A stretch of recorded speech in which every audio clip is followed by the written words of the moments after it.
Hello everyone. Today we're going to be talking about some paranormal stories that occurred in the woods. And what happens in the woods sometimes can be eerie and most frightening. I hope you enjoy.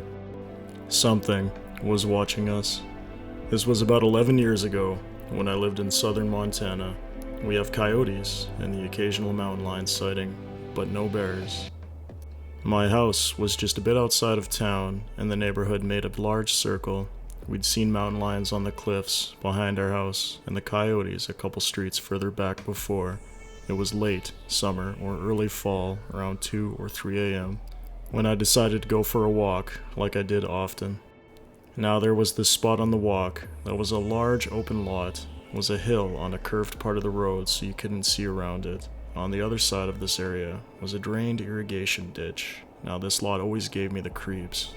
And it wasn't just me. Everyone I talked to didn't like this area. I had just gotten to this area when the asphalt turned to gravel and my flashlight went out.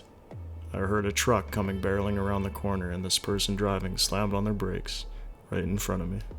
I thought it was a little weird since I was on the side of the road, but then I realized he wasn't looking at me. I turned to look towards the irrigation ditch, and that's when I saw them. 3 large masses moved out from behind the tree. They had the ears and the muzzle of a dog or wolf. Their bodies were muscular, but they were hunched and moved in a really odd fashion. They'd extend one claw forward and do like a hop, drag motion for the rest of their body to catch up. They all disappeared into the ditch. I looked back at the truck, and the guy stepped on the gas, kicking up rocks behind him as he sped off. I was left in the dark for a few moments, stunned, and then my flashlight flickered back on. It would have been faster for me to go home past the empty lot and the irrigation ditch, but I sprinted the other way. A house from mine, there was a large alleyway that went back to some caves with a large lilac bush lining the alley. As I was running by the alley, I heard rustling. I got to my house, went to fling open the sliding glass door when I heard a low growl from behind. I ran inside, shut the door, and shined the light into the bushes that the growl had come from. My light caught a reflection of eyes before it disappeared. I was petrified and unable to sleep, listening and waiting. Daylight came, and I fortunately did not encounter these creatures again. I went back the next day. Based off the tree that they came out from behind, they were about 4 feet tall, hunched. But where I saw the eyes would have been about 7 feet. I did not go walking at night after that. A strange encounter. Years ago, Kate Silver of Chicago was in Los Alamos, New Mexico, hiking the San Kawi, an ancestral Pueblo village, with her now husband Neil. The couple encountered few people along this trail. Until they approached the end of their route, they had caught up to a man walking slowly. They trailed behind him until reaching a large boulder that had a ladder affixed to it. They climbed up to it before they now needed to go back down, but inexplicably the man remained there, standing with his back to the ladder, staring at the couple. They raised their voices, discussing how they needed to use the ladder, and finally the man turned and went down. Silver and her husband followed, but the bizarre encounter wasn't over at the bottom of the ladder. Instead, the man continued to stalk them. To the bathrooms, through the parking lot, and eventually to their car at the very end of the lot. They hopped in the car as fast as they could, and then the unthinkable happened, as soon as the couple was inside the vehicle. But before they had a chance to lock the doors, the man somehow made his way inside, even sitting down in the back seat. Terrified, we turned around and started screaming, Silver says. "Get the hell out," Neil yelled. "Sir, you do not belong here," I screamed, unsure where the politeness came from. "Get out of this car, sir." And he listened, thank God he listened, she continued. The shaken couple left the man standing next to the car, hands in his pockets and looking scared. As they drove away, "I'm glad that guy left the car. And that we were both safe," Silver said. "But when my hair raises as I think back on those moments, I know that he's still around." A similar incident also occurred to Wendy Yana Aguilera, who lives in Southern California, had an equally disturbing experience during a camping trip outside of Utah. With a friend. As they set up camp, the pair opted not to use a tent fly so that they could better enjoy the breeze in the warm temperatures. That night, mysterious footsteps crunched outside their tent. Yana Aguilera's friend slept through it, but she remained wide awake and very afraid. They were out in the middle of nowhere, after all, and they hadn't heard a vehicle approach, so who or what was out there? Yana Gillera will never know, since she was understandably too terrified to open my eyes or give any indication I was awake. Because we could have seen through the mesh windows, she said I lay there sweating and scared to move as the footsteps circled around the tent. Eventually they went away, no motor, no other sound. The next morning, after she told her friend what happened, they looked outside and found large boot prints surrounding the tent, but still no evidence of anyone walking or driving up to the site. Who could it have been, and why were they there?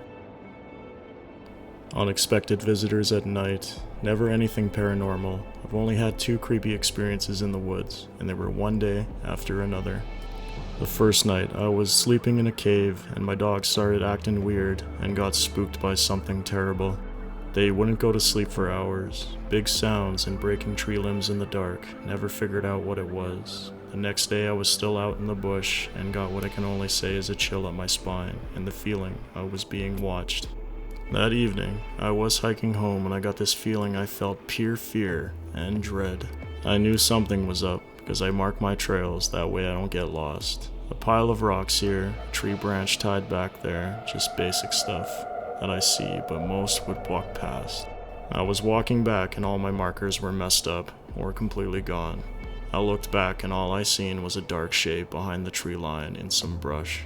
So me being a quickened my pace, every few minutes I glanced over my shoulder and it was still shadowing me probably 150 yards. At this point I started jogging and I ran all the way back to my house. Same thing, I never did find out what it was and if it was even anything. Now I've spent countless days and nights in the woods by myself since I was probably 11 or 12. I know the sounds of animals that live in my area. I know how they move and the way it sounds when they move. Whatever it was didn't strike me as something that was native to my area. I got lost in the wood for 8+ hours as a little girl, and I saw something unexplainable.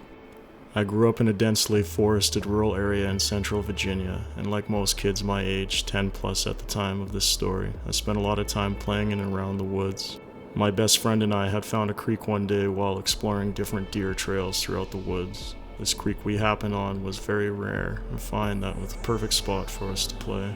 It was wide and deep enough to swim around in, and it had a nice soft mossy bank on either side to rest on after we had tired ourselves out.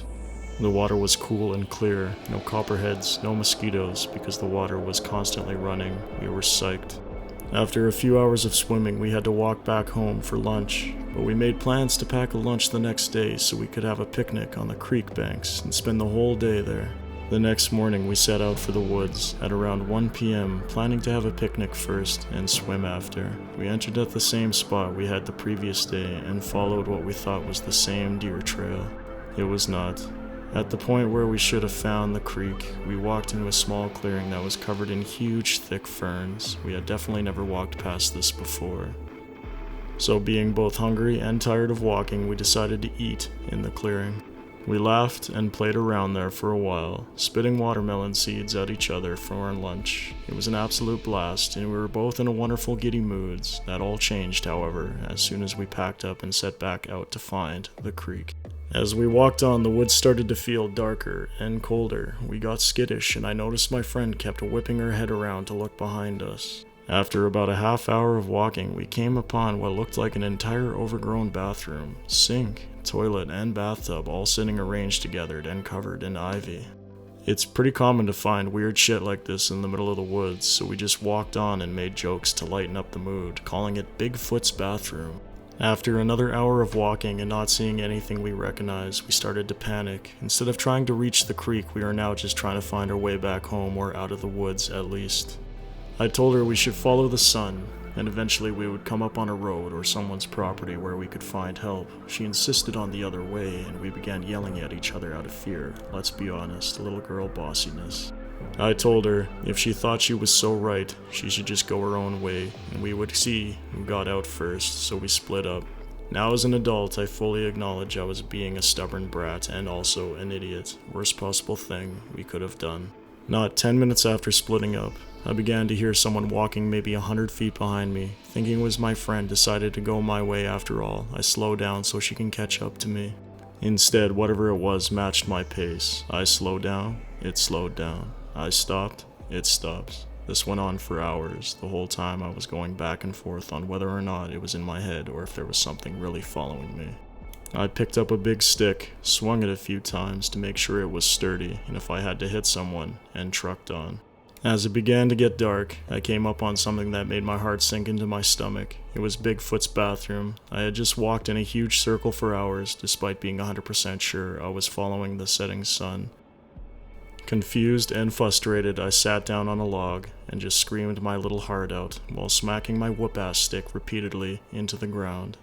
As I tried to collect myself, I heard the footsteps again, walking up on me from behind. I called out my friend's name as loud as I could. No answer.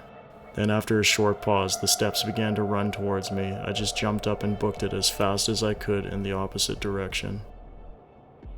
Now this is the truly horrifying part, which I typically omit while telling people this story.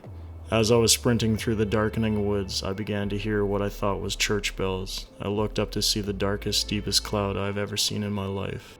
In the middle of it was so black, and it was like looking into the night sky, and the dark gray around it seemed to be swirling. It gave me a horrible feeling to look at it.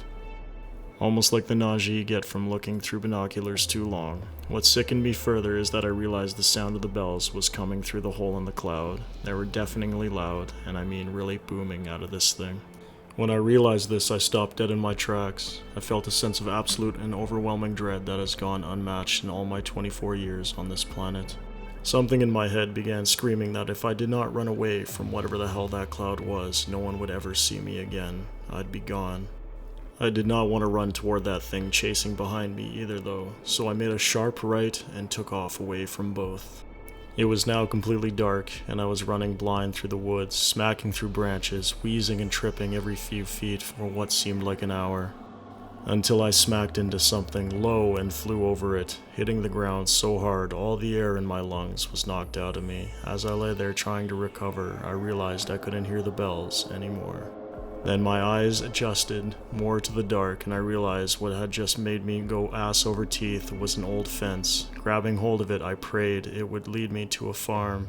And sure enough it did. I walked up over a hill about a mile to the back of a farmhouse, explained what happened, and the farmer graciously gave me a ride back home.